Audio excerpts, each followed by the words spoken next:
ಪ್ರಿಯ ವೀಕ್ಷಕರೇ, ರಾಜ್ಯದ ಉಪಮುಖ್ಯಮಂತ್ರಿ ಕೆಪಿಸಿಸಿ ಅಧ್ಯಕ್ಷ ಬಂಡೆ ಖ್ಯಾತಿಯ ಡಿಕೆ ಶಿವಕುಮಾರ್ ಈ ಬಾರಿಯ ಕಾಂಗ್ರೆಸ್ ಅವಧಿಯಲ್ಲೇ ಮುಖ್ಯಮಂತ್ರಿ ಆಗಲೇಬೇಕು ಅನ್ನೋ ಕಾರಣಕ್ಕೆ ಅವರು ಮಾಡದ ಹೋಮ ಹವನಗಳಿಲ್ಲ, ವ್ರತಗಳಿಲ್ಲ, ಸುತ್ತದ ಗುಡಿ ಗುಂಡಾರಗಳಿಲ್ಲ.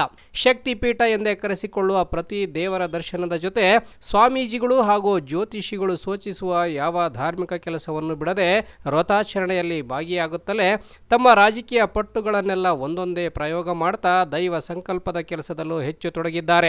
ಈಗಾಗಲೇ ಕೊಟ್ಟ ಮಾತಿನಂತೆ ಸಿದ್ದರಾಮಯ್ಯ ನಡೆದುಕೊಳ್ಳುತ್ತಾರೆ ಅನ್ನೋ ಅತ್ಯಂತ ವಿಶ್ವಾಸದಿಂದ ದಿಟ್ಟ ಹೆಜ್ಜೆ ಇಡುತ್ತಾ ರಾಜಕೀಯ ಎಲ್ಲ ಕಲೆಗಳನ್ನು ಕರಗತ ಮಾಡಿಕೊಂಡಿರುವ ಟಗರು ಖ್ಯಾತಿಯ ಸಿದ್ದು ಅವರನ್ನು ಒಲಿಸಿಕೊಂಡಾದರೂ ಸರಿ, ಮಣಿಸಿಯಾದರೂ ಸರಿ ಸಿಎಂ ಆಗಲೇಬೇಕೆಂಬ ಹಂಬಲ, ತುಡಿತ, ಮಹದಾಸೆ ಹೊತ್ಕೊಂಡು ಸಾಕ್ತಾ ಇದ್ದಾರೆ ಡಿಕೆಶಿ.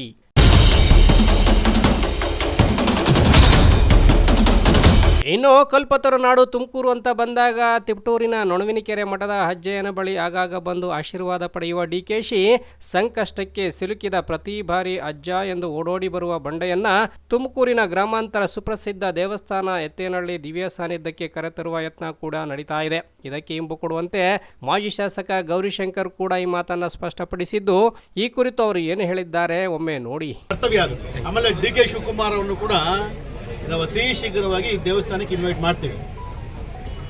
ಇಲ್ಲಿಗೆ ಇನ್ವೈಟ್ ಮಾಡಿ ಅವರು ಕೂಡ ಇಲ್ಲಿ ಆಶೀರ್ವಾದ ತಗೊಂಡು ಹೋಗುವಂಥ ಮಟ್ಟಕ್ಕೆ ಅತಿ ಶೀಘ್ರವಾಗಿಯೇ ಕೂಡ ಕೆಲವು ರಾಜಕೀಯ ಅಪ್ ಆ್ಯಂಡ್ ಡೌನ್ ಆಗ್ತೈತಲ್ಲ, ಸೊ ಹಾಗಾಗಿ ಸ್ವಲ್ಪ ಡಿಲೇ ಆಗ್ತೈತೆ. ಅತಿ ಶೀಘ್ರವಾಗಿ ಅವ್ರನ್ನೂ ಕರೆಸಿ ಅಮ್ಮನ ಆಶೀರ್ವಾದ ತಗೊಂಡು ಕಳಿಸುವಂಥ ಕೆಲಸ ನಾನು ಮಾಡಿ. ಅವ್ರು ತುಂಬ ದೈವ ಭಕ್ತರು, ಆ ಶಕ್ತಿ ಈ ಶಕ್ತಿನೂ ತುಂಬ ಕೆಲಸ ಆಗುತ್ತೆ. ಹೌದೌದು, ದೇವರ ಆಶೀರ್ವಾದ ಒಳ್ಳೆದಾಗಿದೆ. ಕೇಳಿಸ್ಕೊಂಡ್ರ ಗೌರಿಶಂಕರ್ ಮಾತು. ಈ ಹಿಂದಿನ ವಿಧಾನಸಭೆಯ ಚುನಾವಣೆ ವೇಳೆ ಕಾಂಗ್ರೆಸ್ ಬಾಗಿಲು ತಟ್ಟಿದ್ರು ಬಿಜೆಪಿಯ ಸುರೇಶ್ ಗೌಡ ಎನ್ನುವ ಪುಕಾರು ನಡುವೆ ಗೌರಿಶಂಕರ್ ಕಾಂಗ್ರೆಸ್ ಪಡಸಾಲೆಗೆ ಸೇರಿದ್ದು ಇದೀಗ ಇತಿಹಾಸ. ಗೌರಿಶಂಕರ್ ಹೇಳೋ ಪ್ರಕಾರ ಶೀಘ್ರದಲ್ಲೇ ಡಿಕೆಶಿ ಅವರನ್ನ ಎತ್ತೇನಹಳ್ಳಿ ಮಾರಮ್ಮ ಸನ್ನಿಧಿಗೆ ಕರ್ಕೊಂಡು ಬಂದು ತಾಯಿ ಆಶೀರ್ವಾದ ಪಡೆಯುವಂತೆ ಮಾಡುತ್ತೇನೆ.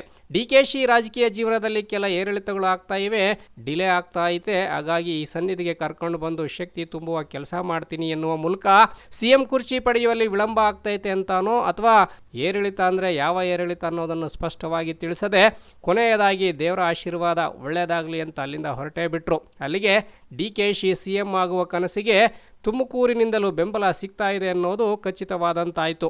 ಮುಂದೆ ಅದೇನಾಗುತ್ತೆ ಅನ್ನೋದನ್ನು ಕಾದು ನೋಡೋಣ.